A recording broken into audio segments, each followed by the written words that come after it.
Top of the morning and welcome to our special coverage of the Russian invasion of Ukraine. I'm Olumide Macaulay. The headlines.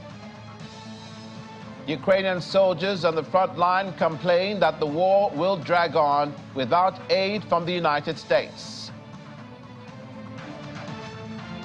One person killed after Russian airstrike hits Kherson residents. Plus, in giving weapons and aid and ammunition to Ukraine, NATO says the bottom of the barrel is now visible.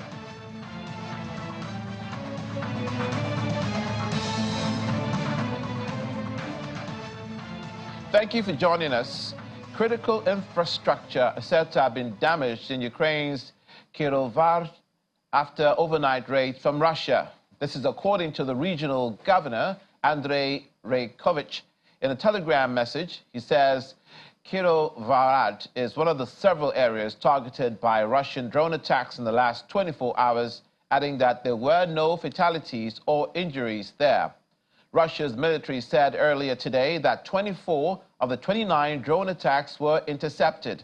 Officials believe that at least 9 of those weapons are reportedly Iranian-made Shahed drones. Speaking on Iranian-made weapons, the United States Army says it has sent roughly 1.1 million bullets seized from Iran last year to Ukraine.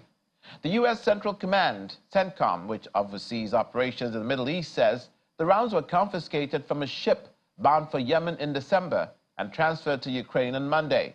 Ukraine's Western allies recently warned that their production lines were struggling to keep up with the rate of which Ukraine was using ammunition. The U.S. government gained ownership of them in July through a process known as civil forfeiture, by which an asset can be seized if its owner is thought to be involved in criminal activity. In the meantime, Ukrainian soldiers fighting the Russian invasion on the front line say financial aid from the United States is crucial for strengthening the army, although it's not the only available source of foreign aid. Soldiers serving in the 59th Separate Infantry Brigade expressed fear that suspension of U.S. aid may mean that the war will last even longer. The U.S. Congress included no new money for Ukraine in the stopgap U.S. spending bill it passed on Saturday to keep the federal government open, highlighting the increasing reluctance of some Republicans to provide funds for Kyiv. A relatively small but vocal group of Republicans has criticized Ukraine assistance from the start, accusing the government in Kyiv of failing to sufficiently fight corruption, which Ukrainians and the U.S. officials deny. One person has been killed in Kherson after Russian airstrikes hit a residential building. Ukraine State Emergency Services published videos showing firefighters hosing down flames in a heavily damaged private residence. On social media, the service said that its workers found one person without signs of life after a Russian airstrike destroyed 7 houses in the suburb of Kherson. Back in Russia, Defense Minister Sergei Shoigu has visited training grounds for troops to be sent to Ukraine. Video shows him talking to the soldiers and also inspecting equipment and facilities to be used. He also watched the use of drones by the soldiers, observing their training and also gifting them medals. We'll just take that story again. We're back in Russia. The Defense Minister, Sergei Shoigu, has visited training grounds for troops to be sent to Ukraine. Video, which we're showing you now, indicates him talking to the soldiers and also inspecting equipment and facilities to be used. He also watched the use of drones by them, observing their training, and also gifting them medals.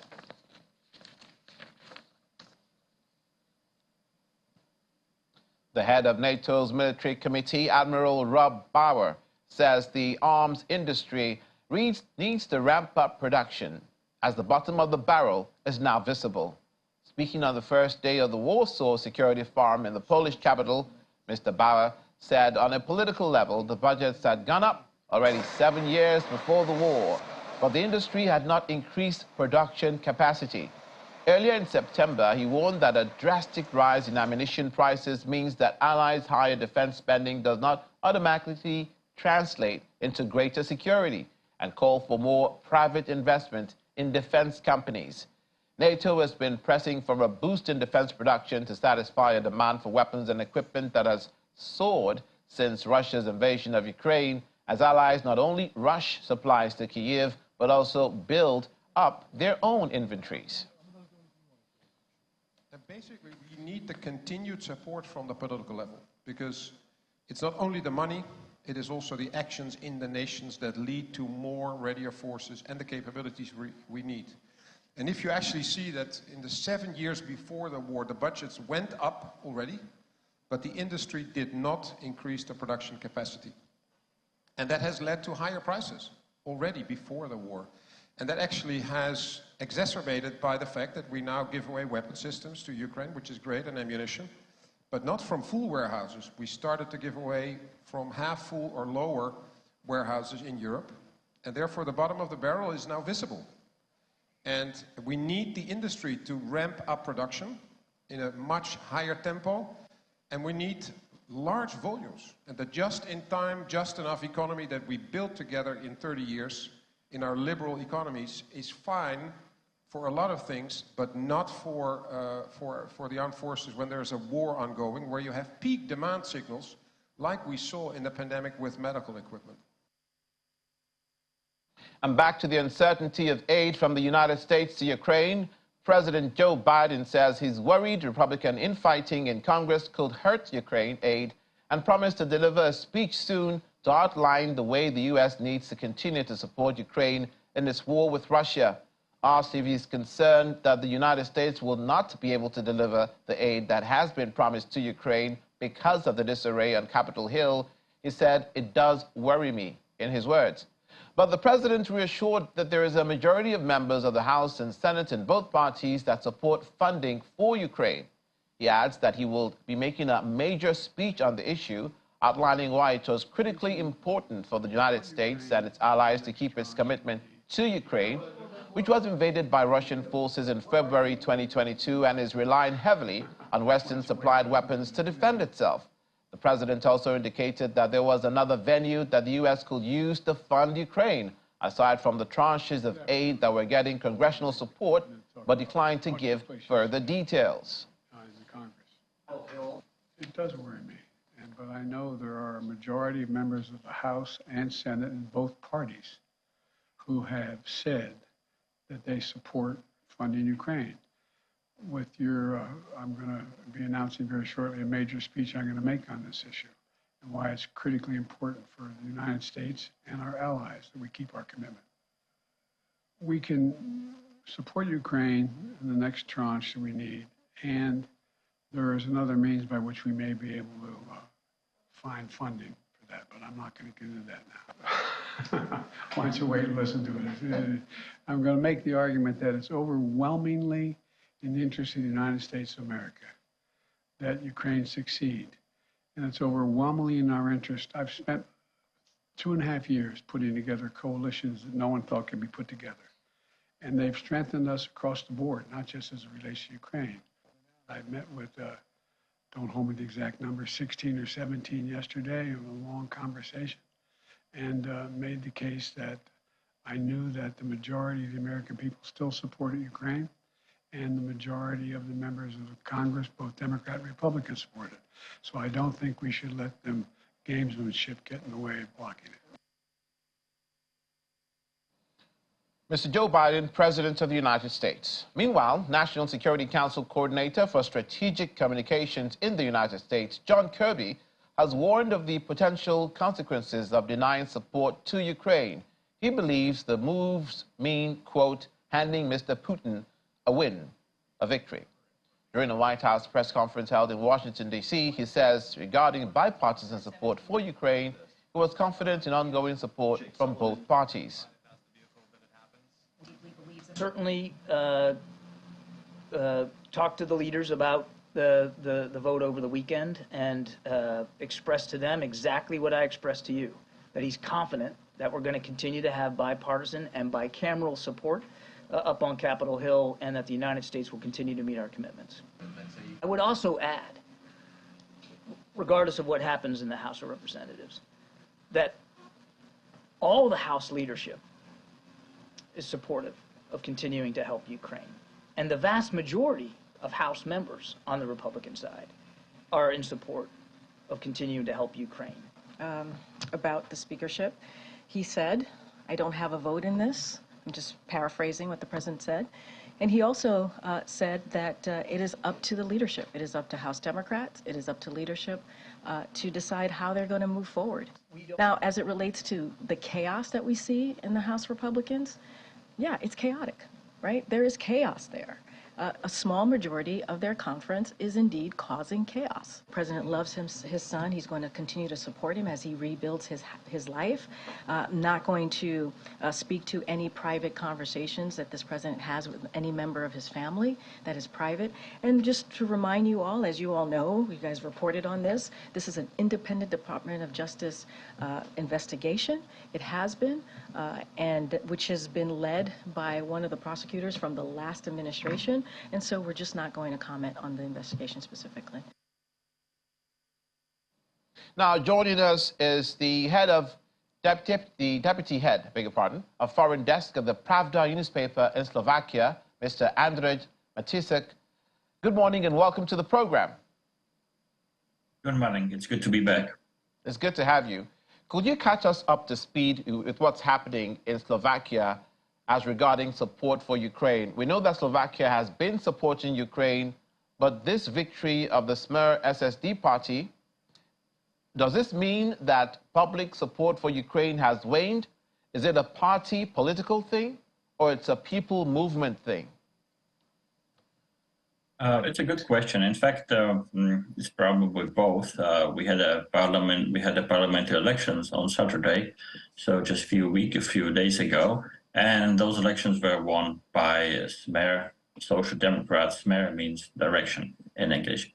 And this party is for the long time, the party leaders are saying that we don't want to support Ukraine militarily.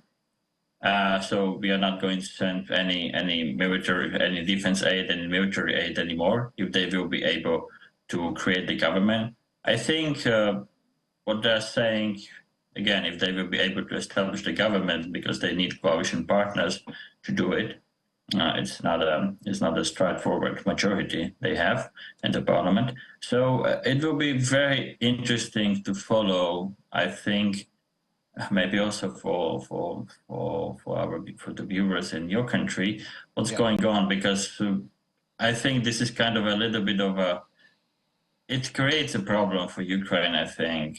In your report, I have just heard you have been talking a lot about the US, and of course the Slovakia's role in supporting Ukraine is much, much lesser than American one. But on the other hand, any kind of break in unity of the countries who are supporting Ukraine, which might lead to problematic consequences for Ukraine. So I am a bit concerned that the next government we are going to have will support Ukraine less than the previous one. This might be real. Robert Fico, or Fico, is it, the head of the Puma? It's Fico. Fico, right. Okay. So he says that there will be no aid for Ukraine, but that is militarily speaking.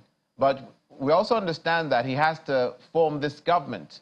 How much of a role will this play in decision making for Ukraine? Are there many other parties that need to be consulted for this nationalist government to be formed, now that Smer have the victory?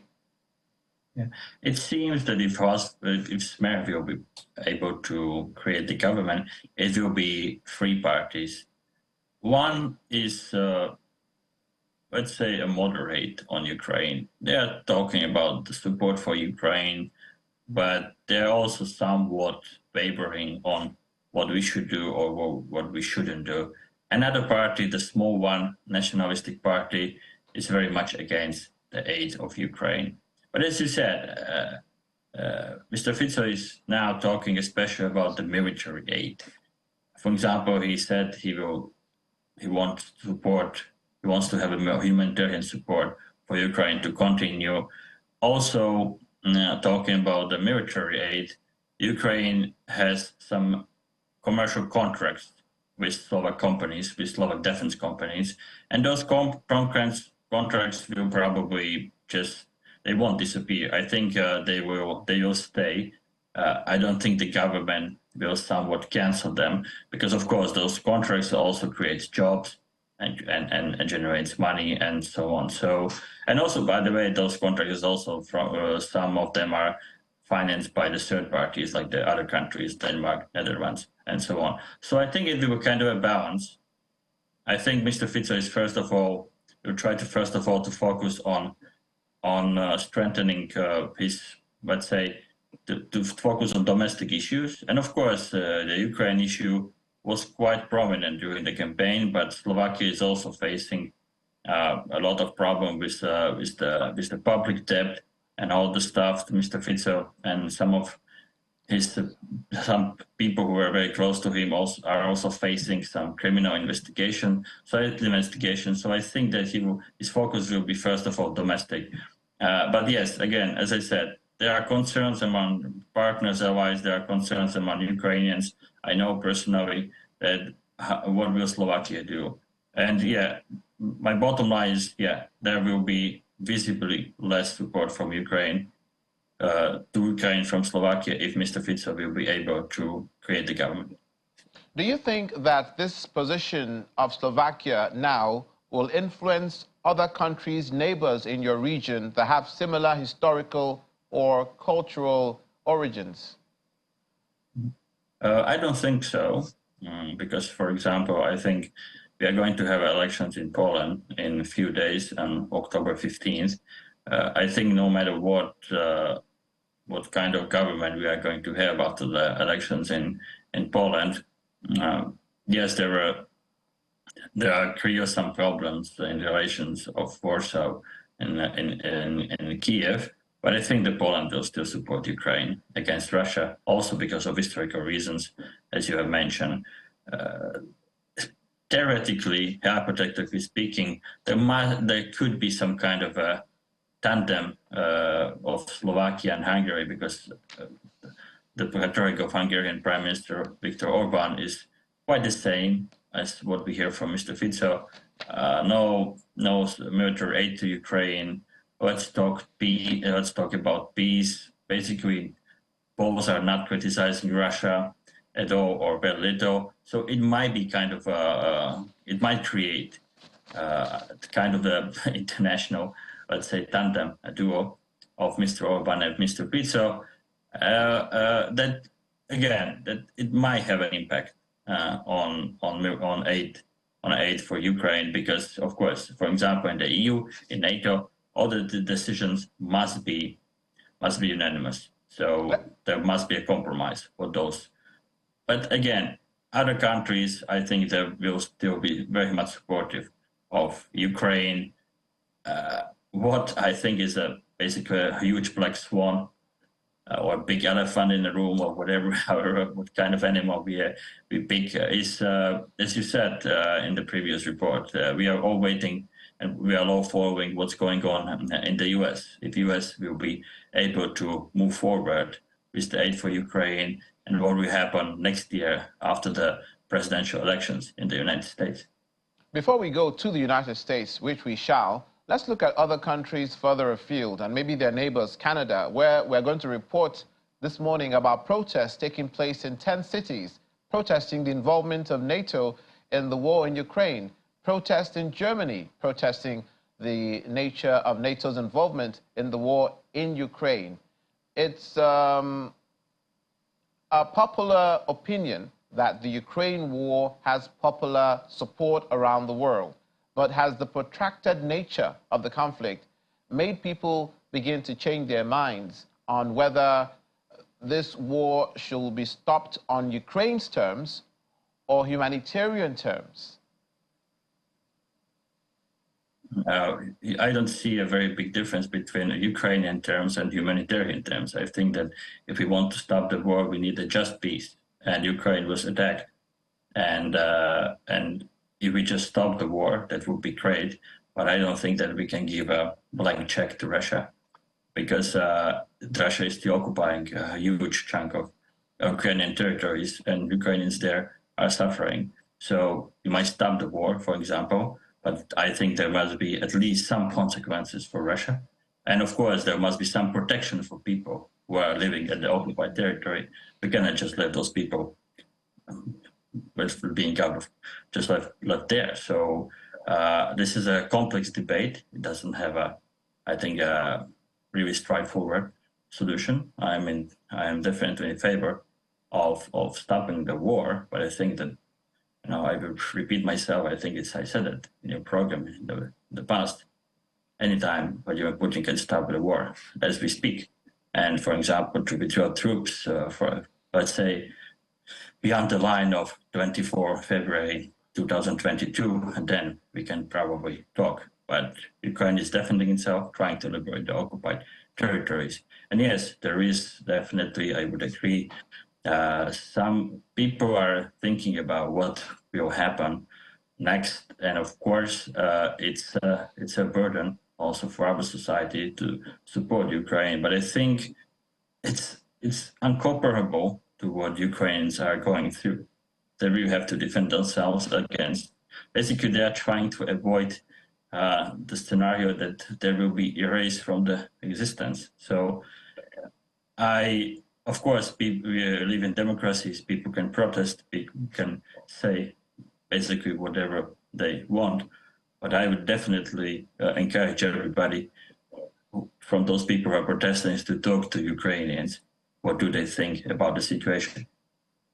Finally, it's instructive to take a cue or to pay attention to the nuance of what President Joe Biden said in his addressing the press, where he says that there could be a way that they could get aid from the United States outside congressional support. When he was pressed on it, he didn't elaborate.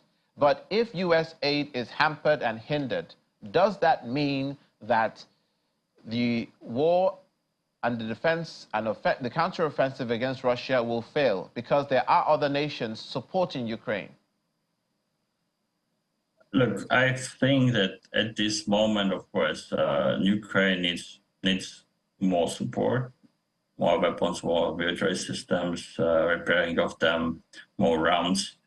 And I think when we hear those public voices from President Biden or from the Chief of Military Committee of NATO, Admiral Bauer, as he was also mentioned, he was also quoted in your report. So I think they're somehow giving a warning to the other politicians that we need to cooperate, we need to get together, because otherwise, if we will start to some kind of internal fighting and so on, the problem the problem will be on the Ukrainian side because they might receive less support. So I think many politicians in Europe and the US are really trying to avoid this kind of scenario. But as we have been talking about it, it is not something which we cannot exclude totally. Ukrainians know that. But I would also like to say that, as I know Ukrainians, Slovakia is neighboring Ukraine. I have many friends there. No matter what will happen in terms of Western support, they will fight. Yes, they might lose, the counteroffensive might fail or might be less successful, but they will fight because it's their country and they have every right to fight. So what we will do, it's up to us, of course, but I think that, as I said, all those statements from politicians, from military people about what may happen or might not happen, I think this is a warning for the others. Please keep the unity. Please support Ukraine, because it's our, I would say, almost our duty, and it's also according to international law and all the obligations we have. So we will see. It's tricky. Yes, U.S. problematic one, chaotic one at this moment. Politics is chaotic one. Slovakia might be next, being closer to ideas like Hungary has about peace without criticizing Russia. We see people like Elon Musk doing strange things on Twitter, on whatever they call it these days. I think, yeah, there is and some people are listening to this. Maybe we should do this, maybe we should do that. But again, talk to Ukrainians, ask them what they need, what they want, and how they want to proceed, and then decide. Indeed. As the great Winston Churchill once said when he was facing the Germans, we will fight on the hills, we will fight in the beaches, we will fight in the streets, we will never give up, we will never surrender. And that's what I think the Ukrainians will do, no matter how much we support them. Yes, it will be bloody, messy, and it will be tragic. But I know them. They will fight. Thank you so much for your insight, your contribution this morning. Mr. Andrej Matisak, Deputy Head of Foreign Desk, Pravda newspaper, joined us from Slovakia. Thanks very much. Welcome to the second stretch of today's coverage of Russian invasion of Ukraine. In spite of the turmoil in the U.S. House of Representatives, German Chancellor Olaf Scholz is convinced that the U.S. will continue to support Ukraine. The Chancellor made this known after talks with Bulgarian Prime Minister Nikolai Denkov in Berlin. There is a clear majority amongst Democrats and Republicans supporting further aid, Scholz said, adding that U.S. President Joe Biden has made it clear in talks with allies yesterday that they could continue to rely on the United States. During the news conference, the Chancellor also commented on the cancellation by the Azerbaijan President Ilham Aliyev of peace talks with Armenia that were due to take place on today. Scholz said his intention was to ensure that there is no military confrontation and that no territorial claim is made against Armenia, and to again press ahead with the peace process. In the meantime, French President Emmanuel Macron and Finnish Prime Minister Petteri Orpo have met in Paris as part of Orpo's first visit to France since his election in last April. The two leaders discussed Finland's recent joining of NATO and its further enlargement to Sweden, along with the means to better support Ukraine in its war against Russia's invasion. Mr. Macron and Mr. Orpo also talked of European matters on the eve of the European Political Summit in Grenada. Speaking of Grenada, European leaders are gathered in the Spanish city today to tackle security issues, and the ongoing war in Ukraine is likely to top the agenda. Ukrainian President Volodymyr Zelensky is also expected to attend the European Political Community Forum, which was established last year following Russia's invasion of Ukraine. The event comes after European foreign ministers gathered in a historic meeting in Kyiv on Monday. French President Emmanuel Macron, the German Chancellor Olaf Scholz, and British Prime Minister Rishi Sunak are also expected to attend the event hosted by the Spanish Prime Minister Pedro Sanchez. Some Germans are not happy with NATO's involvement in the Russia-Ukraine conflict. A protest took place in front of a NATO military base in Kalkar, southwest Germany, against the military alliance's fueling of Russia-Ukraine tension. Coinciding with the German Unity Day, the demonstrators expressed their opposition to NATO's military confrontation policy and urged it to stop involvement in the Russia-Ukraine conflict. They also protested against militarization in Europe and NATO's eastward expansion. Since the Russia-Ukraine conflict broke out, NATO has strengthened its military deployment. In June this year, the bloc held its largest deployment exercise of air forces ever, Air Defender 23, with a command center set up in Kalkar. The protesters were concerned that NATO's military presence in Kalkar may lead to the city's involvement in the conflict. In a similar protest in Canada, with Canadians protesting against NATO's intervention in the Ukraine war, more than 10 cities in Canada have witnessed a series of protests criticizing NATO's intervention in the ongoing Ukraine crisis and demanding Canada's withdrawal from NATO over the past week. Starting since the beginning of this month, these protests are expected to last through October the 8th. In Vancouver, people took to the streets to make their voices heard despite low temperature and rain. The protesters believe Canada is plagued with its own multiple problems, calling on the government to focus on internal affairs instead of funding a war far away in Europe. The Ukraine crisis has dragged on for more than a year. Since early 2022, the U.S.-led NATO keeps sending heavy weapons to Ukraine, worsening the situation. The prolonged crisis has created economic and social woe in both countries and significantly retarded the world's post-pandemic recovery.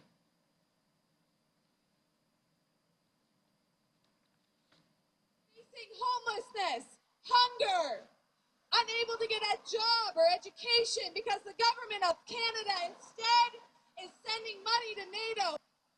We are here today because we know that NATO is a military arm of the U.S. government and their allies, including Canada, and is provoking war in Europe. Not any sort of desire for peace from the governments of Canada or the United States. This is a desire for more war. Alongside this sending depleted uranium and cluster bombs, banned weapons in many countries to Ukraine, this is something that is going to cause death and destruction for generations. Now we're joined by Professor David Awurawa from the Department of History and Strategic Studies, University of Lagos in Lagos, Southwest Nigeria. Good morning and welcome to the program. Thank you for having me. Let's start with the NATO protests in Canada and that of Germany. Not to hold brief for the protesters, but when an ostrich hides its head in the sand, it's because it hopes that the enemy is trying to avoid will magically disappear. These protests against NATO involvement in Ukraine, these arguments against the U.S. aid going to Ukraine is evident, it is material, it does exist. But how much of it can affect the worldwide perception of the war in Ukraine? Yes, it can. Let me begin by saying that the countries that are supporting Ukraine in the war efforts, the United States, European Union, and the rest, they are right in supporting Ukraine. Because in just war theory, the basic principle is that war is evil, but it can be carried out to prevent a greater evil.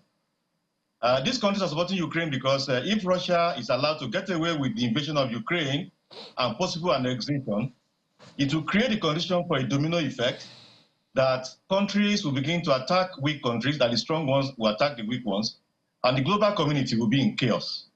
So attempt to prevent Russia from defeating and annexing Ukraine is in order.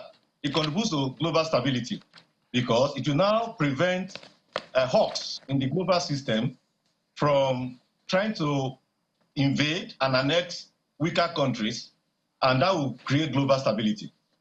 On the other hand, those who are protesting also have their point because, it's right, because the object of war should be a better peace.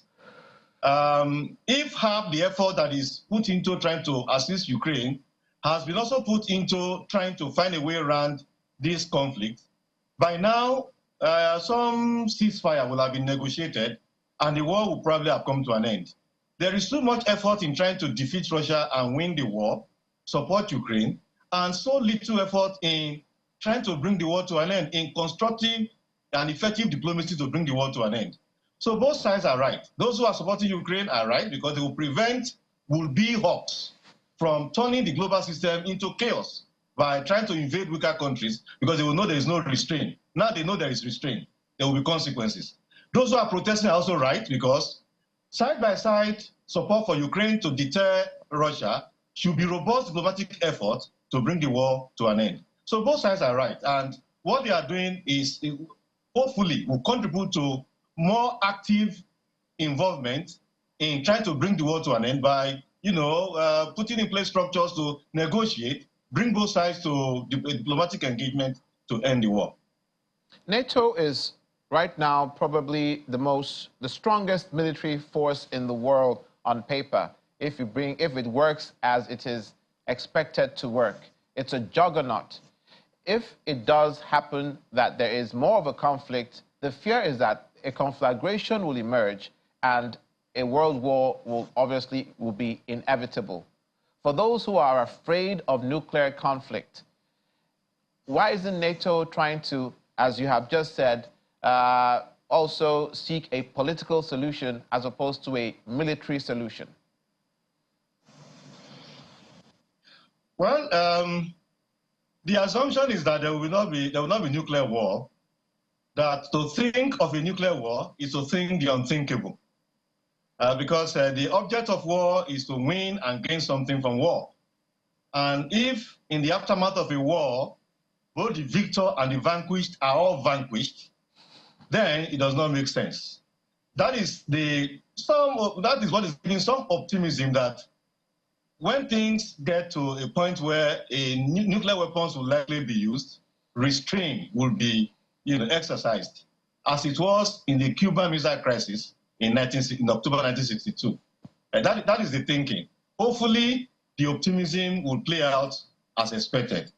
But beyond the use of nuclear weapons, even the use of conventional weapons in this war has caused tremendous damage that trillions and trillions of dollars will be required to rebuild. And of course, lives that are lost will never be regained.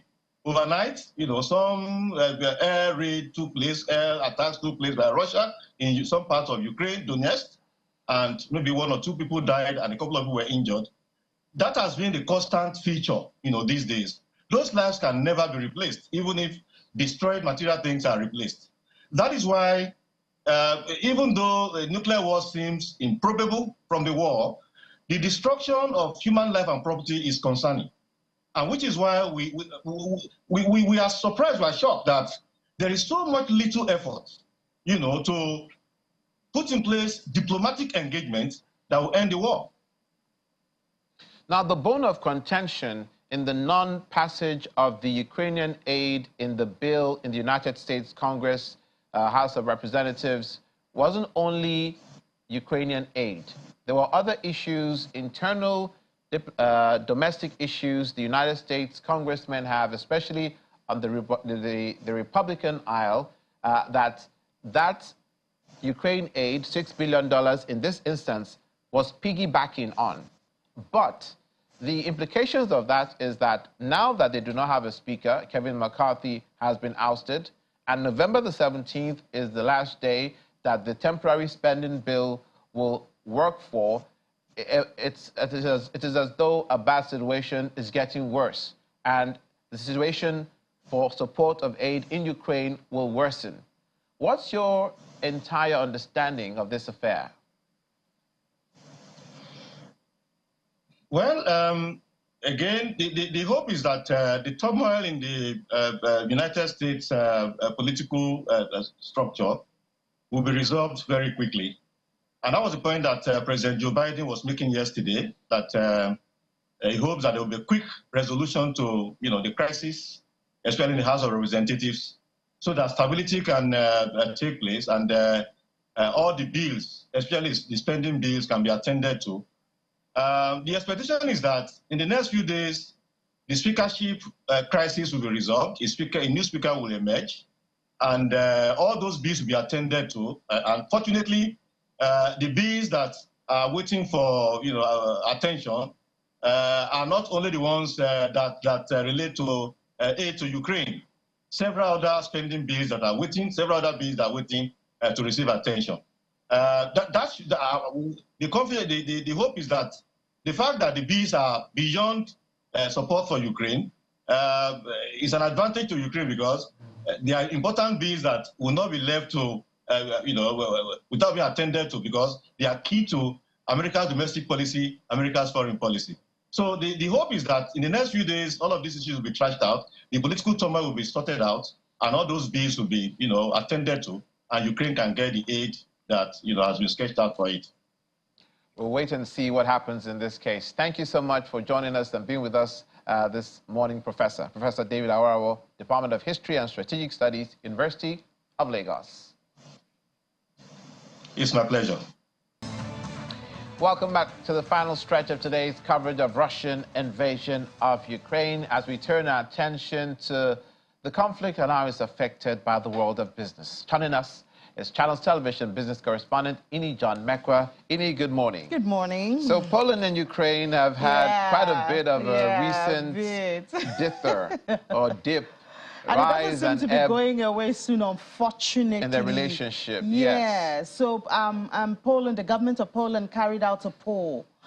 Poland carried out a poll. So to find the opinion of the Polish people, to find out if they should continue with financial aid to Ukraine. And 60% of the population said that it's about time that they stopped or reduce the aid they give to their refugees. And you remember when the war just started, a huge number of Ukrainians went to Poland, and there were really a whole lot of help to them, giving them jobs and feeding and accommodation and all of that. But, I mean, it has also put a whole lot of strain on the economy of Poland, competition for jobs, you know, of the Polish.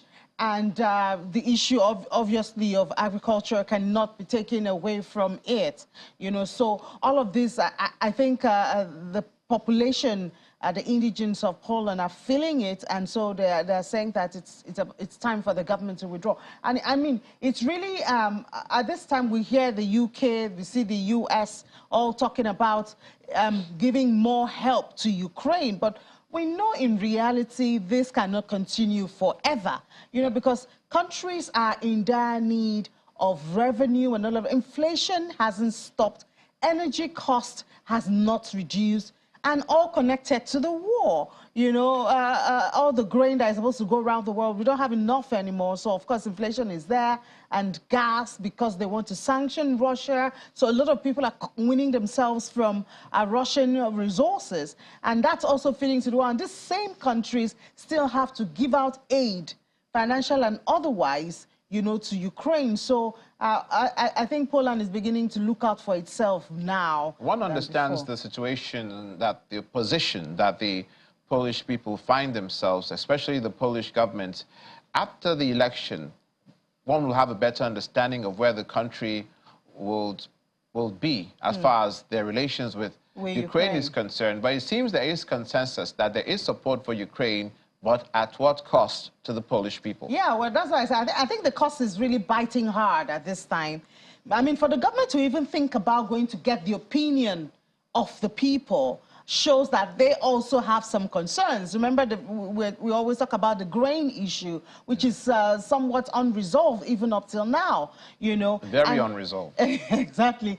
You know, and then you now have, okay, they're still helping their refugees, but I don't know how they're going to treat the refugees, you know, that are already in Poland. Are they going to send them out? No, not at all. Or what are they going to do to them? But they might just reduce some of those goodies that they give to them and make them maybe look for work, qualify for the job, and maybe get, you know, all the papers and documents that they need to be able to do that. But it's not just Poland, you know, Romania and Moldova, they now have introduced licenses to import. Well, in the case of Moldova, they did not mention Ukraine. They just said that farmers or agriculture operators, in the case of Moldova, will have to get licenses to be able to import grains into their country, you know, wheat and things like that.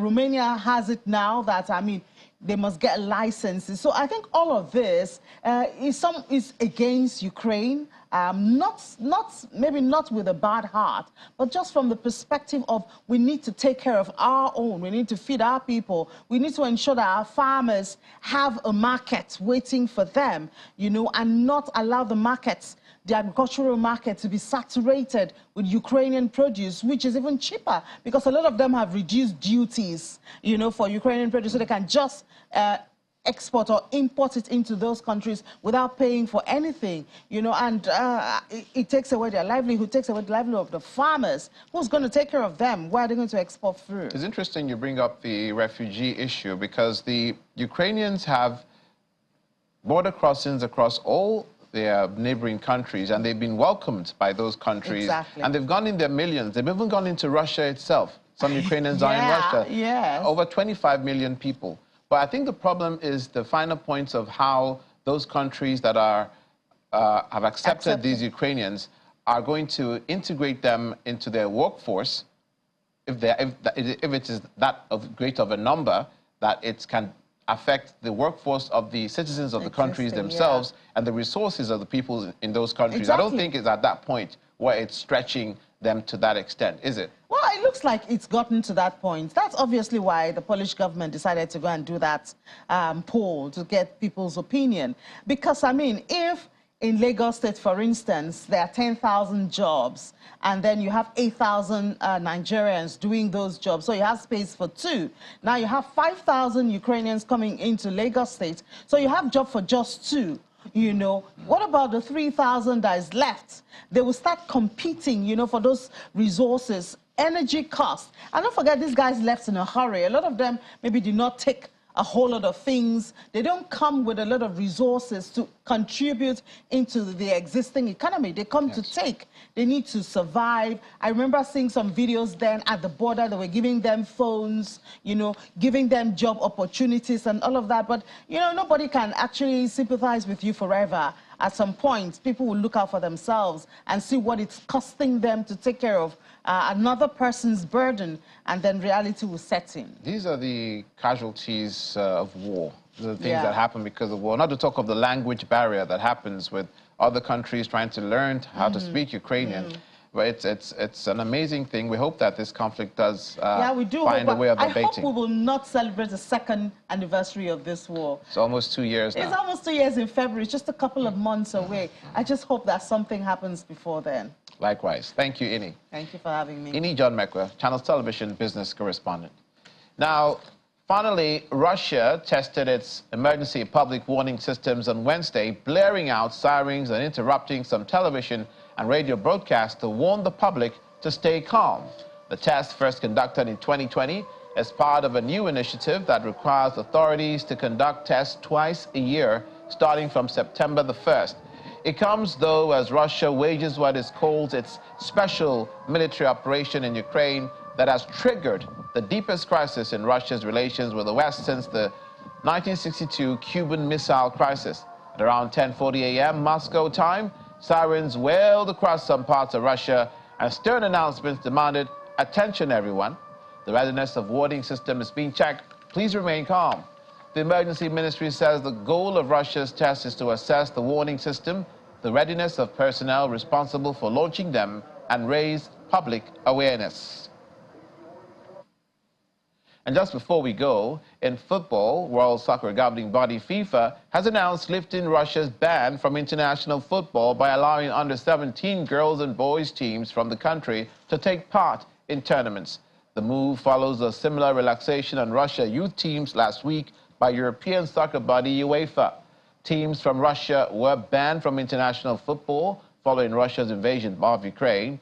UEFA decided after Russia's invasion in February 2022 that all Russian teams, national or club sides, will be suspended from participation in its competition. But last week, the governing body of European soccer says children should not be punished for the actions of those whose responsibility lies exclusively with adults, and that Russian under-17 sides will be readmitted to UEFA competitions in the course of this season. The Ukrainian Association of Football urged UEFA to reconsider its decision and said it will not play in tournaments involving Russian teams. England, Norway, Sweden, and Denmark have also said their youth teams will not play against Russia despite UEFA's decision. A polarizing moment. And that's it on today's coverage of Russia's invasion of Ukraine. Thank you for watching. I'm Olumide Macaulay. Have a good day.